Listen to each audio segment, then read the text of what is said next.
राधे राधे बंधुरा श्री राधा व्लगे तुम्हारे सबाइके स्वागत। और आज के आमी बानाबो बेसनेर लाड्डू। तो देखो आमी एखाने लाड्डू बानानोर जोन्नो की की उपकरण नियेछि। आमी नियेछि एक बाटी बेसन और एक कप मतो आमी एखाने घी आगे थेकेई किन्तु गरम करे माप करे ढेले नियेछि।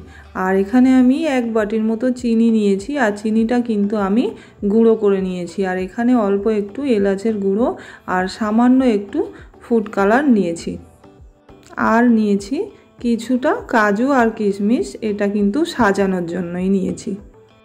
तो प्रथमेई देखो आमी एखाने कड़ाईटा बसिए दिएछि गैसेर उपरे और बेसनटा किन्तु आमी ढेले दिएछि। एबारे आमी बेसनटाके किन्तु प्रथमे शुकनोई आमी भेजे नेब अल्प करे। तो 2 मिनिट मतो किन्तु आमी बेसनटाके एइभावेई किन्तु हालका करे गैसेर फ्लेम एकदम आस्ते दिए आमी किन्तु एइभावेई भेजे नेब। और तारपरे एखाने आमी देखो जे सामान्य फुड कालारटा छिलो सेटा किन्तु आमी एर मध्य दिए दिচ্ছি।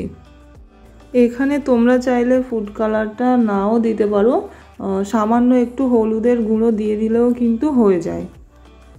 तो आमार काछे जेहेतु छिलो तो आमी खूब सामान्य परिमाणेई किन्तु दिएছি।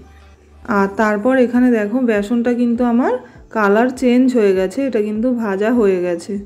और आमी एखाने दिएছি 3 চামচের মতো একটু ড্রাই ফ্রুটসের গুঁড়ো ছিল আমার কাছে, তো সেটাই কিন্তু আমি এখানে দিয়ে দিয়েছি যাতে একটু টেস্টটা ভালো হয়। এটা তোমরা নাও দিতে পারো। আর এটা দিয়েও আমি আরও একটু ভেজে নিচ্ছি হালকা করে। আর গ্যাসের ফ্লেম কিন্তু সব সময় একদম লোতেই রাখতে হবে। আর এখন আমার এটা মোটামুটি ভাজা হয়ে গেছে আর আমি ঘিটা কিন্তু এবারে অল্প অল্প করে বেসনের মধ্যে দিয়ে দিচ্ছি। तो आमी प्रथमे अर्धेकटा घी दिएছি, दिए एकटू मिशिए नेब भालो करे, तारपरे किन्तु आर बाकी हाफटा दिए देब, कारण एखाने एक बाटी बेसनेर जोन्नो आमार पुरो 1 कप घीटाई किन्तु लेगे जाबे। तो एइभावे भालो करे मिशिए नेওয়ার पर आर बाकी हाफटाও आमी किन्तु दिए दिलाम। एबारे सबटा खूब भालो करे मिशिए निते होबे। तो এইভাবে আমি ভালো করে এটা মিশিয়ে নিচ্ছি।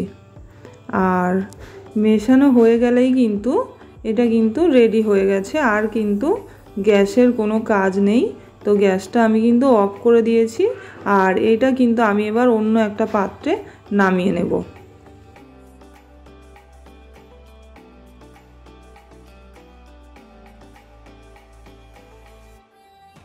তো আমি এটা কিন্তু একটা থালার মধ্যে তুলে নিয়েছিলাম। আর থালার মধ্যে আমার এটা নেওয়া হয়ে গেলে চামচ দিয়ে এগুলো কিন্তু আমি হালকা হালকা করে খুলে দিচ্ছিলাম যাতে গরমটা একটু ঠান্ডা হয়। আর একেবারে কিন্তু ঠান্ডা হলে হবে না, গরম থাকতে থাকতেই এবারে কিন্তু যে চিনিটা আমি গুঁড়ো করে রেখেছিলাম সেটা কিন্তু আমি অল্প অল্প করে এর সঙ্গে ভালো করে মিশিয়ে দেব। তো আমি এখানে একেবারে পুরো চিনিটা ঢেলে দিইনি, আমি এখানে মেশানোর সুবিধার জন্য প্রথমে আমি অল্প দিয়েছি। এটা মিশিয়ে নিয়ে বাকিটাও কিন্তু আমি দিয়ে দেব, কারণ এক বাটি বেসনের জন্য কিন্তু ওই চিনিটাই আমার এখানে পুরোটাই লাগবে। তো আমি এখানে ভালো করে মিশিয়ে দিয়েছি আর যে এলাচের গুঁড়োটা ছিল সেটাও কিন্তু আমি এর সঙ্গে দিয়ে দিয়েছি। দিয়ে এবারে পুরো মিশ্রণটাকে আমি খুব ভালো করে বড় চামচের সাহায্যে এইভাবে চেপে চেপে কিন্তু মিশিয়ে নিচ্ছি। আর এইটা কিন্তু এইভাবে খুব ভালো করে বেসনের সঙ্গে চিনিটা কিন্তু চেপে চেপে কিন্তু মিশিয়ে নিতে হবে, না হলে কোনো জায়গাতে চিনি কম থাকবে তো তখন খেতে কিন্তু ভালো লাগবে না। আর তো ব্যাস মেশানো হয়ে গেছে। তো এবারে আমি এইভাবে কিন্তু লাড্ডুর আকারে শেপগুলো দিয়ে নিচ্ছিলাম গোল গোল করে 2 হাতের সাহায্যে। তো এইভাবে আমি একটা দুটো দেখাচ্ছি, তারপরে কিন্তু আমি এই সেম ভাবেই সব লাড্ডুগুলো বানিয়ে নেব। আর এখন কিন্তু এটা খুব বেশি গরমও নেই আবার একেবারে ঠান্ডাও হয়ে যায়নি, হাতেও কোনো লাগছিল না, কোনো অসুবিধাই হচ্ছিল না। এটা কিন্তু খুব সহজ কাজ, খুব বেশি কঠিন কাজও নয়। তবে হ্যাঁ, খুব বেশি চাপ দিলে কিন্তু এগুলো ভেঙে যাবে। একটু হালকা হাতেই কিন্তু এই কাজটা করতে হবে। তারপর এটা যখন লাড্ডুটা আরও একটু ঠান্ডা হয়ে যাবে তখন কিন্তু এটা আপনার শক্ত হয়ে যাবে।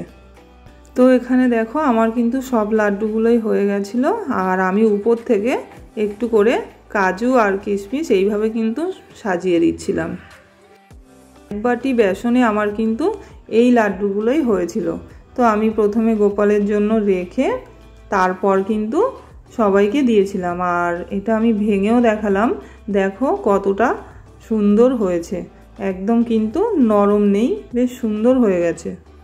তো বন্ধুরা, আজকের ভিডিও তোমাদের কেমন লাগলো আমাকে অবশ্যই কমেন্টে জানিও, আর ভিডিওটা ভালো লাগলে অবশ্যই আমাকে লাইক সাবস্ক্রাইব করে দিও। ততক্ষণের জন্য সবাই খুব ভালো থেকো, সুস্থ থেকো। সবাইকে রাধে রাধে।